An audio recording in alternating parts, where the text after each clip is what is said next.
Good morning.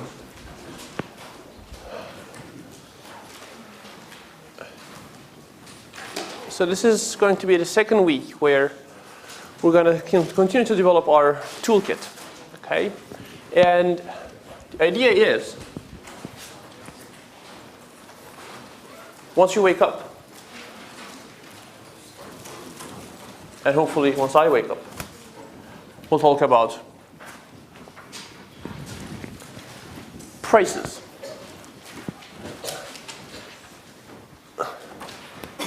So far we said we can understand where equilibrium should be or will be when there are no prices or when the prices are exogenously given. That is, when somebody tells us that, the price will be 7, right? Then we know how to solve the model. Then we know where the equilibrium should be, okay? But the world hopefully doesn't work that way, right? So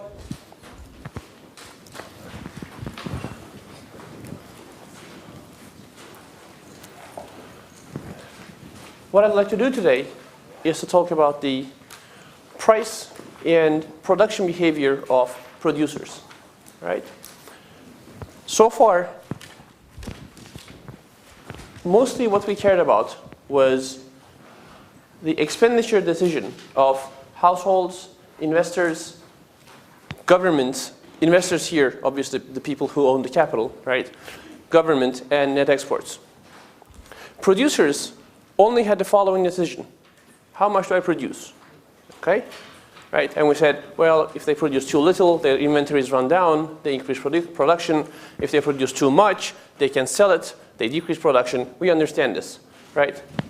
But say you own a company, you don't have a single decision to make. You don't have just the production decision to make, right? You actually make a pair of decisions.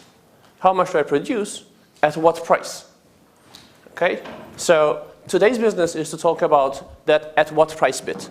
We're going to combine prices and quantities on the production side.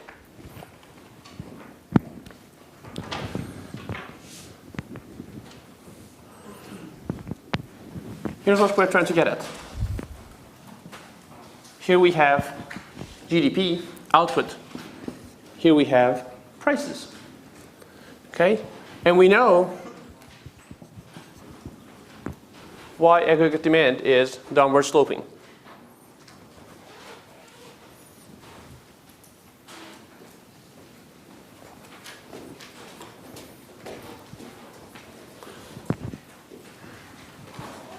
Remember here that, and this is one of the more important things, this is not microeconomics anymore, right? The answer why aggregate demand is downward sloping isn't, oh, you want to consume less,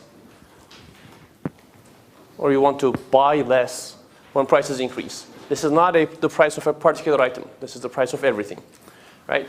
So the question, well, when the general price level increase, why do we demand less? Is a good question. Why does aggregate quantity demanded decrease with price? Can I ask you this question? Very good. He was mumbling, but he was saying the right thing. It's the wealth effect. Our real wealth decreases when, good job. Our real wealth decreases when prices increase, right? We said, although we're working with real quantities, that is, we're relating real income to real demand, right? In particular, in the model that we worked on last week, real income to real consumption. Wealth is something nominal. You hold your wealth as money in general. Thus, when prices increase, the purchasing power of that money decreases. So real wealth decreases. You consume less. And that is why aggregate demand is downward sloping. Now comes the next question. We're going to say, well, a demand curve needs a supply curve to be happy. And here we have aggregate supply. The obvious question is, why is this aggregate supply curve upward sloping? It wouldn't be very interesting if the answer were, well, when prices increase, producers want to price more. Okay? We have to go through the same thought experiment. That is, we're no longer thinking about the price of a single good, right? When we said, in microeconomics, for example, when you say, when the price of bread increases, right, bread supply increases, okay? That's not very hard to understand, because when we're saying the price of bread increases, right, the price of flour is kept the same. The wage is kept the same, okay? The price of water, the price of yeast, the price of transportation, all prices are the same, just the bread price is increasing. Ooh, yes, you do want to produce more bread because it's more profitable, okay? But here, once again, we're talking about the aggregate price level. So when the price of bread is increasing, right, since this is the price of everything, the price of flour, the price of yeast, the price of water are also increasing, okay? So the question is, are you really making more profits? The answer isn't very obvious, okay? There's an answer to the question, but you can't just sit there and look at the board and figure it out. So let's write it out. First, we have to agree on what the producer is trying to do. Let's ask.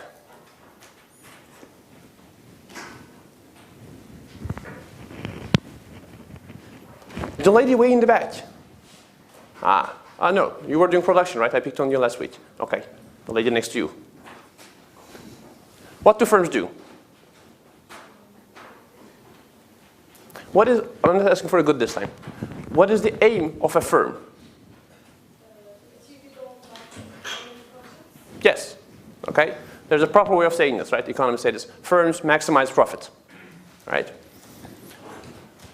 Now that we're macroeconomists and we understand things like inflation and whatnot, the question is, are firms trying to maximize nominal profits or real profits?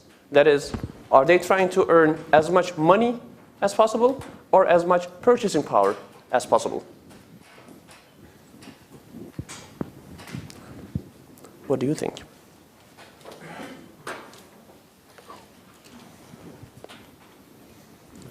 Do you have an opinion? If you had a firm, what would you be producing? Shoes. Why?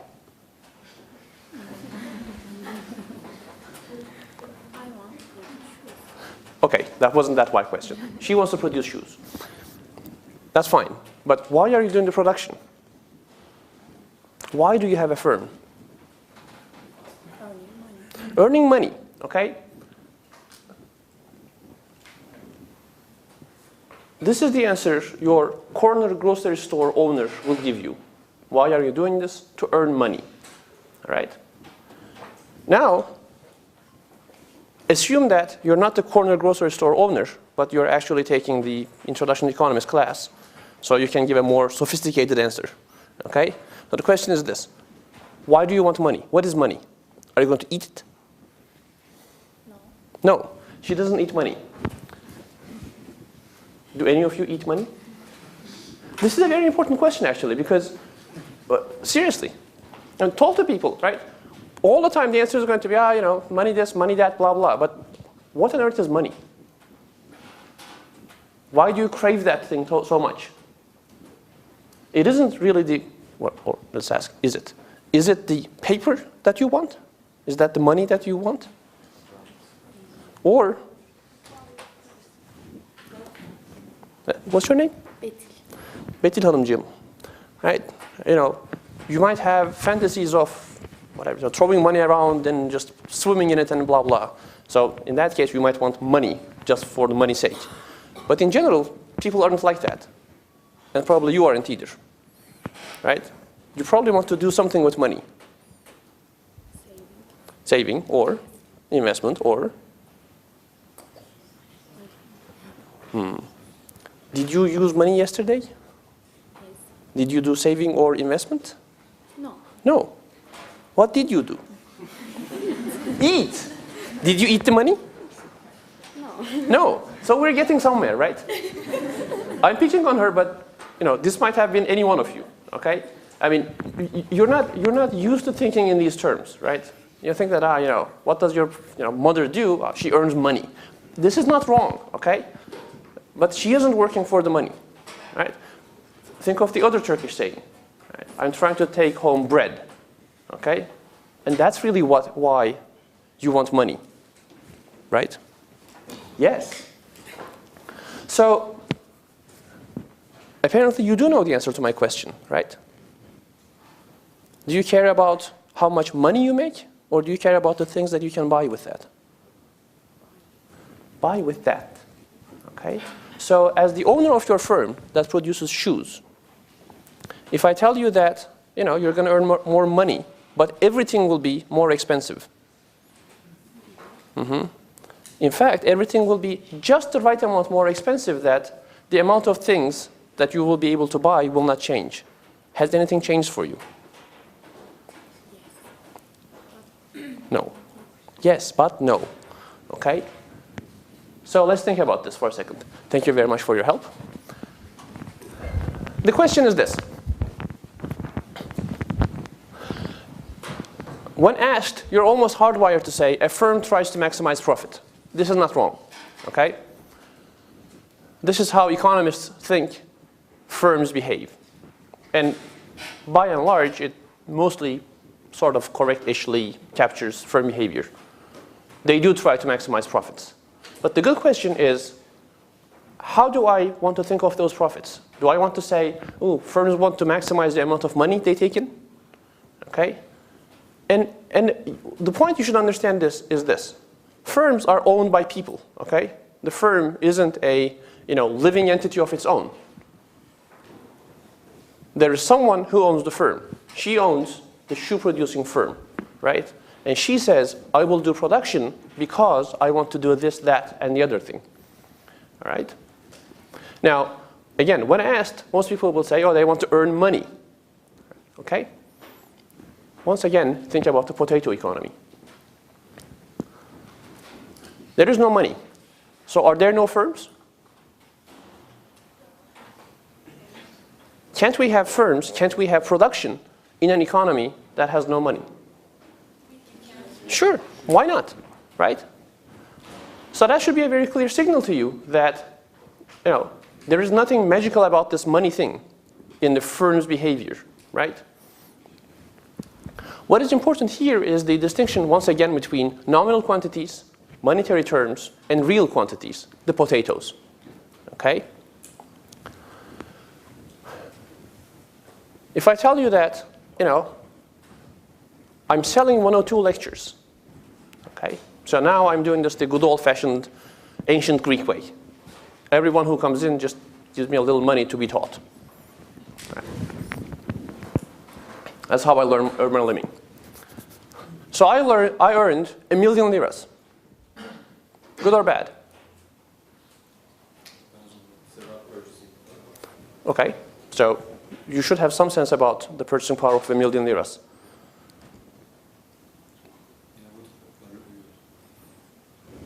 Should I be happy that I earn 1 million liras? Let me tell you, I'd be very happy if I earn 1 million liras, okay? What if I told you that these aren't the million liras in the new Turkish liras, but these are the old Turkish lira million liras? We're still talking about the million liras. Now you're understanding though, right? Okay? It's not about the million number. It's about what you can do with that, okay? So, that changing currency really helps me explain these nominal things, right? What matters isn't your nominal profits. Firms try to maximize their real profits. Do we agree on this? It took a while, but this should be a lesson you will not forget, I hope. So how do we measure profits? Profits are revenues minus costs. Let's write it out. Profit is revenue minus cost. Kar, gelirden gideri çıkartılarak bulunur. Good. Now we're going to think of two periods, right? Date 1 and date 2. Let's say your Let's say these are your real revenues and real costs. Okay? In nominal terms, what we have is price 1 times revenues minus price 1 times costs. Okay? This is going to be our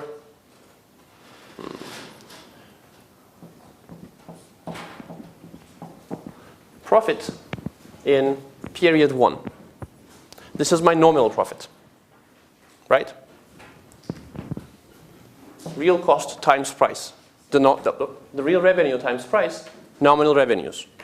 Real costs times price, nominal costs.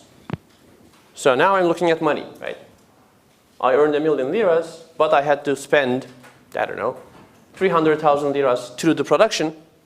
So my profits are 700,000 liras. Okay? Now let's assume that prices double.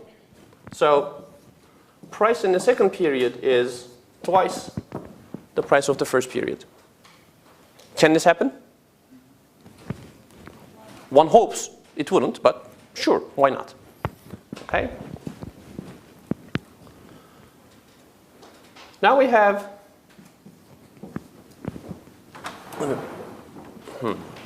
let's do this.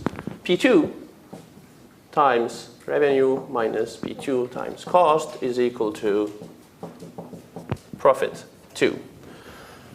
I could do better here, right? I could write this as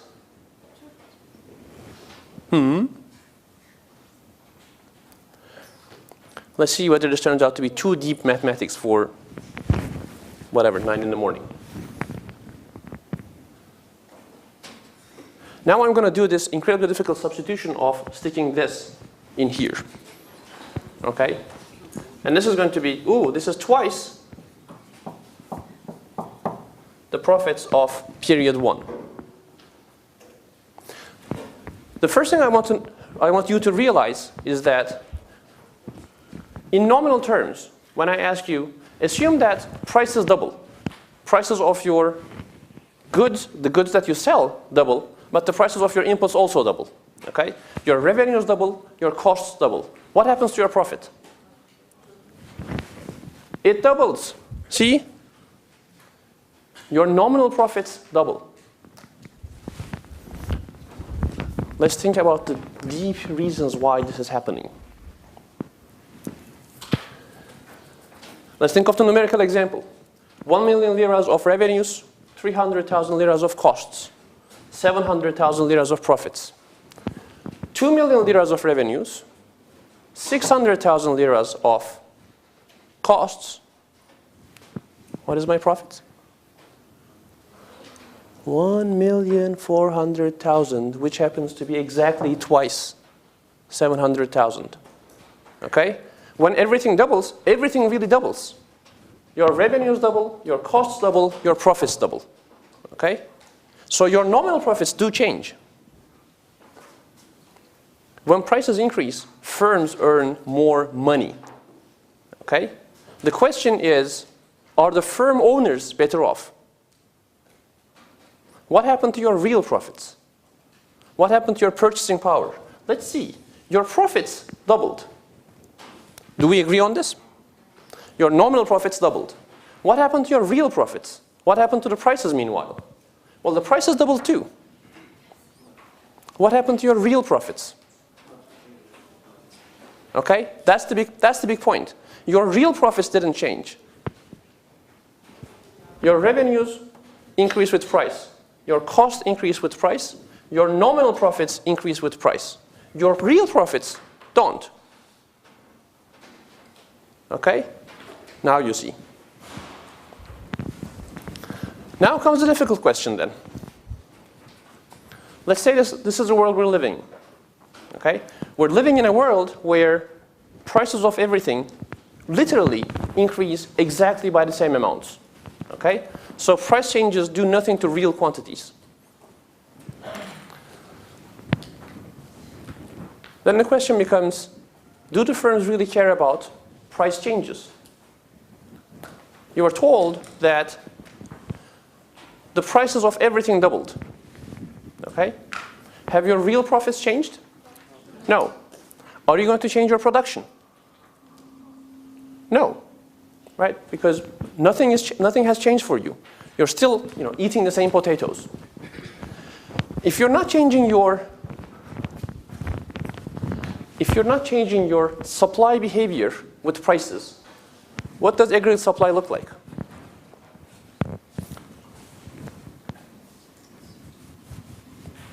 No, thank you. What you're telling me is, as prices change, you keep on producing the same quantity, right? You choose an optimal quantity to produce, prices do nothing to your real profits, so your aggregate supply, quantity supplied, does not change with price. At all prices, you choose the same quantity. Okay? Now, this is slightly sad for the following reason. If this is the world we're living in, right, then let's think of all these government purchases of goods and services, blah, blah, right? We said you're moving aggregate demand around through the multiplier mechanism, right? This is your aggregate demand. And then government increases spending, aggregate demand shifts. It shifts by more than the increase in spending because it's a multiplier process. Okay? So it gets to some point like this. And we were hoping to say that, what would happen is GDP will increase. Does GDP increase?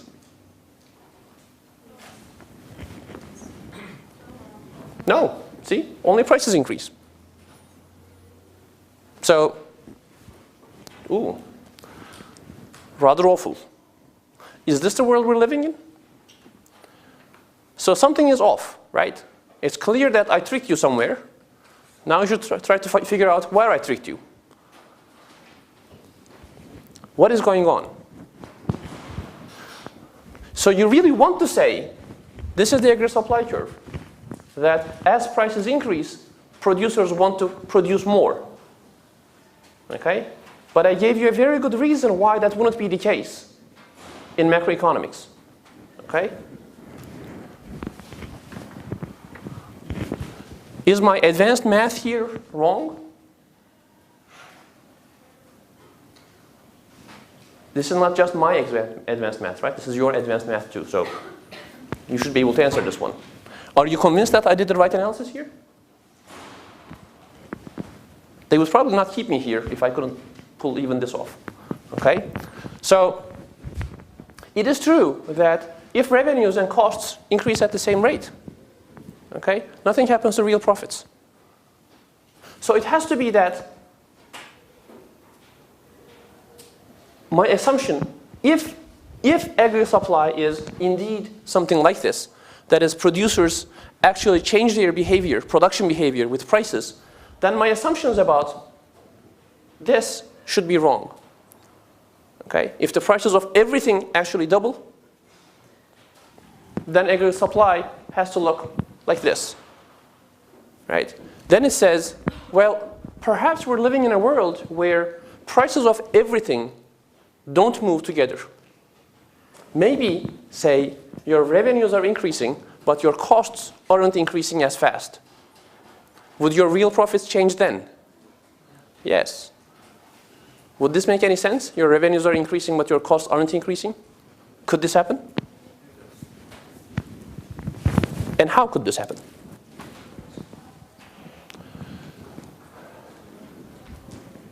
Inflation is the increase in the price level. So prices are increasing. So inflation alone wouldn't do this, right? Because if the inflation is the same in your revenues and your costs, then I'm back in this world, right? So it has to be some uneven inflation. The prices of something are increasing, which is helping my revenues. The prices of some other things aren't increasing as fast. So my costs aren't increasing as fast. And therefore, my real profits are increasing. Therefore, as prices increase, I want to produce more, and aggregate supply looks like this. But what is special about my costs? Why would it be the case that inflation would increase my revenues, right? Inflation would increase the price of the good I'm selling, but not the prices of my inputs. Could this happen? This is where we get to ask ourselves, what are the factors of production? What am I using? Lady here says labor. Do we use labor for production? Okay. Let's ask the following question. Let's say the university pays me, I don't know, 10,000 liras a month. Okay? I wish.